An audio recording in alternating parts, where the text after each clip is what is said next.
Hey there, good morning, happy Monday. It's Maria. I wanted to make a video and just, of course, video. I don't know why I always announce that I want to make a video. I'm here making a video.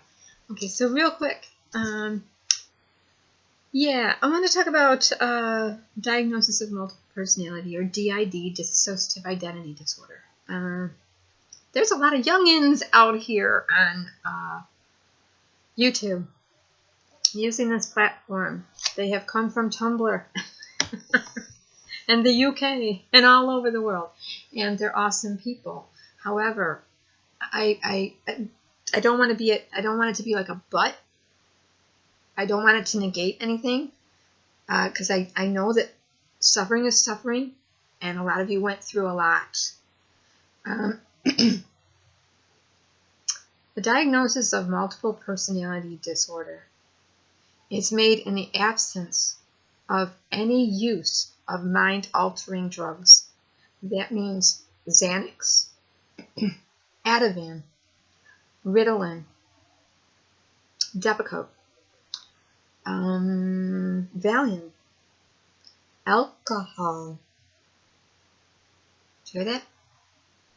And yes, weed. Weed. If you smoke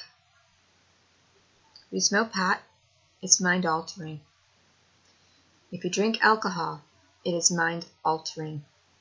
If you've been on Xanax, Ativan, any of that, to calm your nerves, maybe you had a generalized anxiety disorder, maybe somebody told you you had systemic clinical depression with generalized GAD, generalized anxiety, maybe you just had 1 or 2 panic attacks, and then as panic attacks go, you feared the panic attack, kept having the panic attack, feared the panic attack, started to fear every time you felt that feeling, got caught up in that cycle.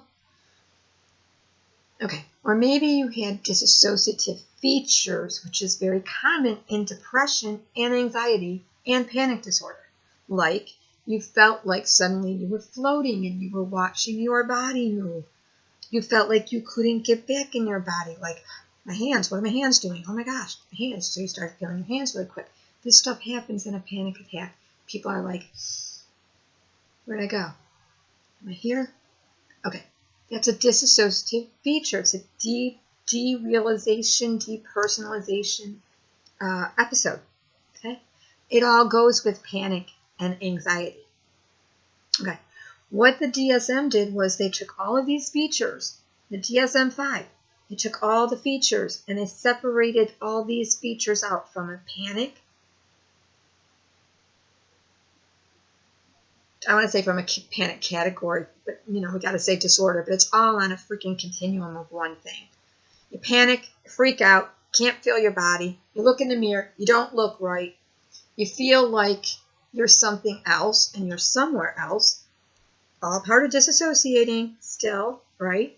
Nothing wrong with disassociating. Dissociation makes perfect sense in a panic attack, or when you're upset, or when we're nervous, or even when we're just falling asleep, or just sitting at a light in a car, or driving down a road, or daydreaming, spacing out, just thinking, la daydreaming. Okay, so all that there does not make you have multiple personality. I'm going to keep calling it multiple personality because it was always called multiple personality, and then they changed it to dissociative identity disorder. The reason they changed it, the reason the APA changed it to DID was to get rid of multiple personality and to make more money under an umbrella of labels that were broadened out to every little itsy bitsy category. Okay, you have some people out there that have said they have felt like they were multiple their whole life. So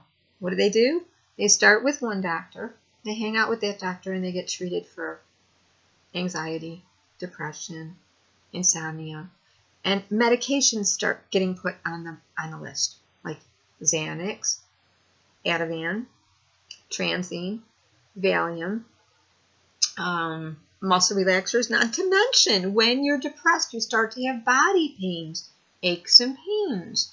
All of a sudden, body things that no doctor can really figure out. So they start medicating your pain. Now, they don't do this anymore because of the opiate criteria, but now they look into why are you feeling that pain. But years ago, for a lot of years, what they couldn't understand, eventually they said, well, you got some kind of body rare or some kind of immune auto flaring condition that's going to flare up every now and again.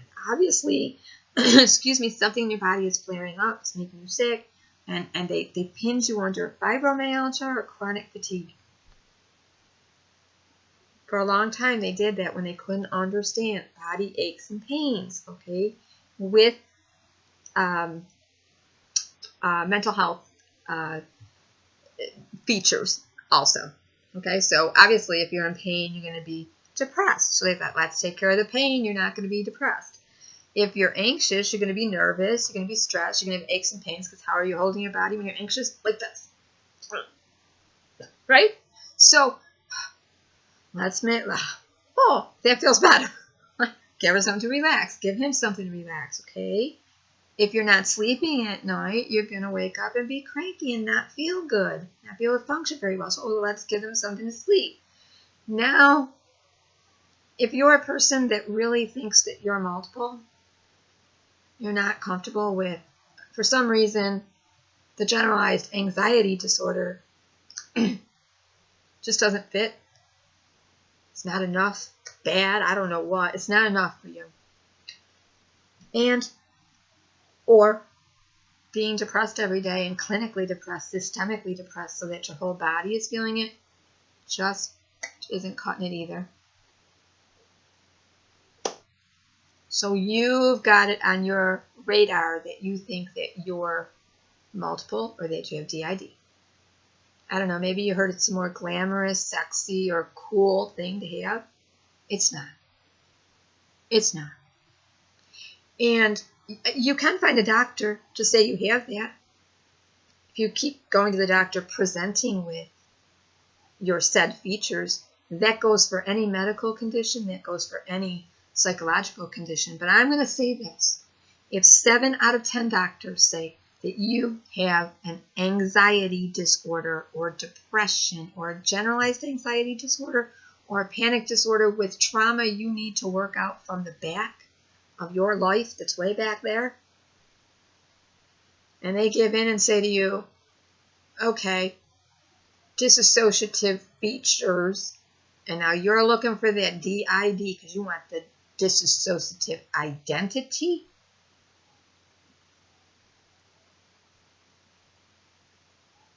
Okay. Now, for those of you that know me, that have been out here a long time, you'll know that I'm not saying this to hurt anybody. I'm saying this to help you. I'm 59 years old. Okay? When you get diagnosed with, when you're truly diagnosed with multiple personality like I was in 1986, you lose your life. You haven't lost enough yet. That's why you think you're healthy and empowered, right? Okay, here's another thing that I really need to say. Even though people with DID or MPD can have people in their group, their alter system that are more than one, working with them, operating with them, co-running, co-sharing, co-conscious every day, it is more subtle than this BS switching on camera constantly. I think I'll do a video and switch on camera. Hopefully I can do a video and, okay, you know what, I used to do videos and I used to think I needed to announce who was with me because if I said something different, y'all might think that was strange. You know what? Where'd that come from? So I would be like, well, so and so is with me, and so and so and so and so because this is the topic, I guess, that interests them. I don't get. It was never needed. Okay, because it's subtle. One of these days you're going to wake up and you're going to realize how subtle the changes are in you. That most people, the reason most people think, well, you're not so different, is because you're not so different. Okay, you're in inner conflict with yourself, but you're not really in outer conflict. Nobody else can see that conflict. Every now and again, somebody might see you going, like having an all-out opinion about maybe you, maybe you're really conservative, and then one day you're just not at all conservative. You don't care. You know, maybe you're really, really a religious type person, and then go through a spell where you're dogging religion, and people are like, huh? Okay, all of this is still you. Still you. Okay? So what you need to come to terms with, really what is the inner conflict within self, not that, oh, let me give it to another personality.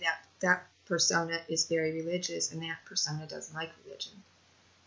Okay, now I know that therapists will play with that, because think about it. When you go to a therapist, what are you doing? You're role playing. Any good therapist will sit down, and if you're having a problem, they'll say, okay, let's role play it. How can we do that differently? I'll be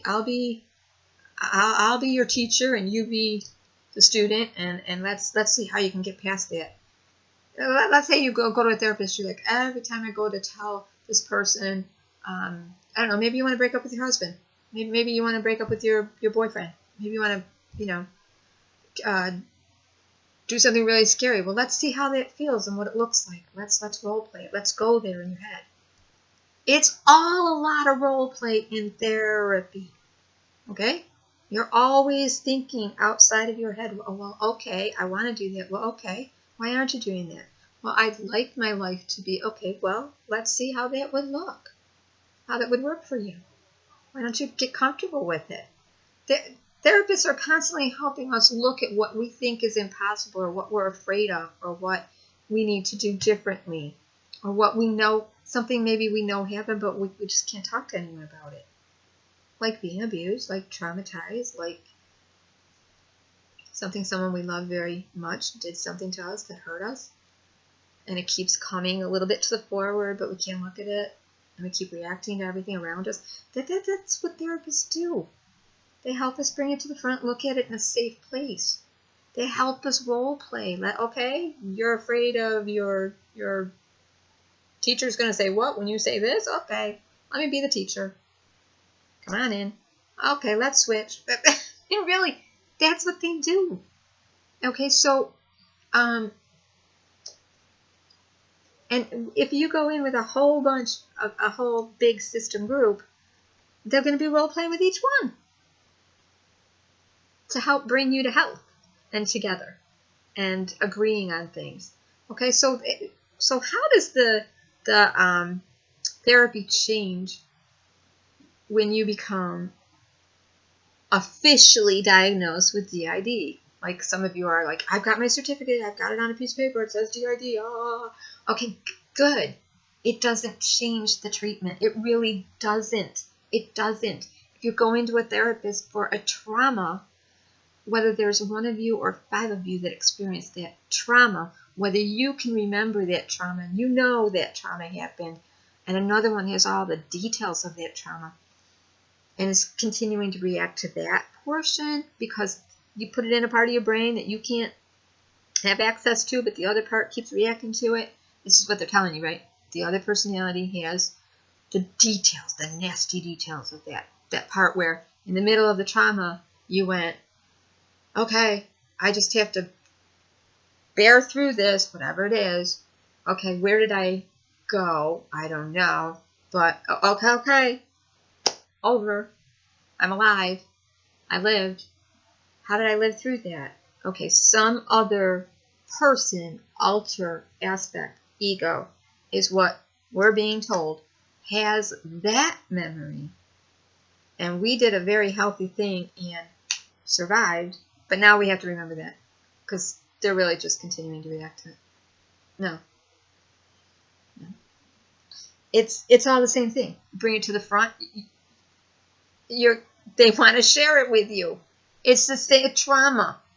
Trauma is trauma is trauma. It's the same treatment. Only difference is now you got 5, 10, 15, 20 more phone calls to the therapist, letters, emails from different personas, alters in the system group. Now you're journaling to each other instead of just journaling. Now you're doing things together. You're planning your day together. You're trying new things. But really, you're just trying the things that you were always afraid of. You're just trying new clothes and new looks that you always wanted to try. Please hear me on this. For those of you that grew up feeling like your gender didn't match what you were, and maybe you felt more like a boy than a female. Maybe you felt more like a female than a boy, like a male. The gender just didn't, something about it didn't fit. And you cannot reconcile in your mind that you might be bisexual or you might not fit that gender. Please don't go try on multiple personality, DID, while you're self-harming and everything else in between, and come out here and then try to say, I'm representing multiplicity and DID healthy. No, you're not. You're lying to yourself. You are more than likely bisexual. You need to be in an open or fluid gender neutral relationship. And to try to say, well, no, I have 5 guys in my alter personality system, but I'm all girly girl. And I just happen to marry a guy who's okay with it because he's bisexual. You're full of it. You are. I'm sorry, you're full of it. You need to really go cleanse yourself. Very much so. Okay? I've just been sitting here quietly watching the train wreck of DID people go by. And nobody is asking you to be personally accountable for what's true in your life.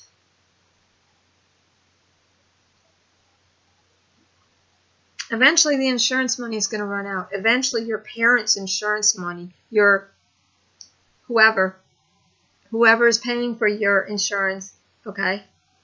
Because if you really got all this work going on, you're not working full-time or viable. You're not making a viable income enough to get insurance. Eventually, the state will be paying for you, and you will continue to go to therapy until, guess what? The DID is gone from the DSM, and it will be gone. It will be gone. It will be put under something else.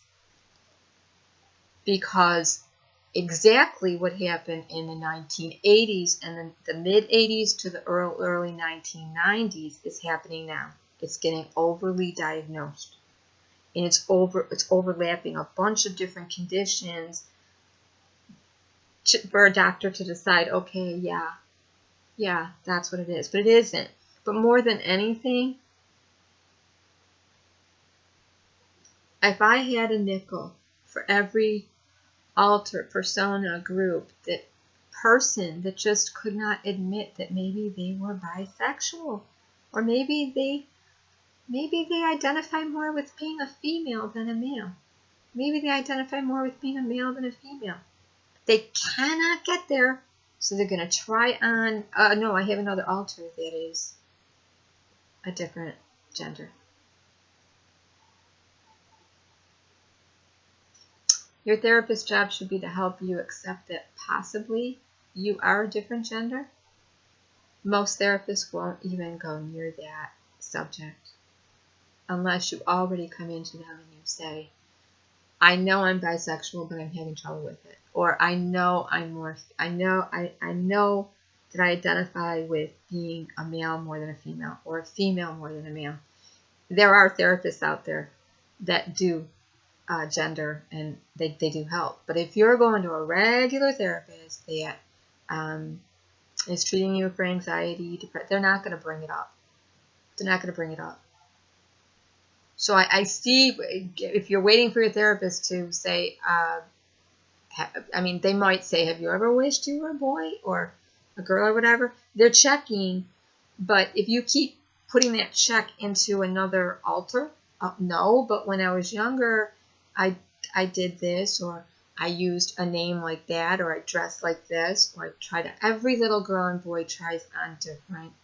I just want to say that every little girl and boy, I don't think I know any little boy that hasn't had little pink pajamas on or a little pink dress at one time or another, and all their parents took a picture of it because they thought it was cute. I don't know any little girl that hasn't been dressed like a little boy with a cowboy hat on and overalls, and you know, just be careful out there. Please stop making yourself a disease, a disorder, or a label for everything you don't understand. And by God, if you have trauma in your background, get to the meat of the matter. Get to it. Get to the heart of the matter is what I want to say.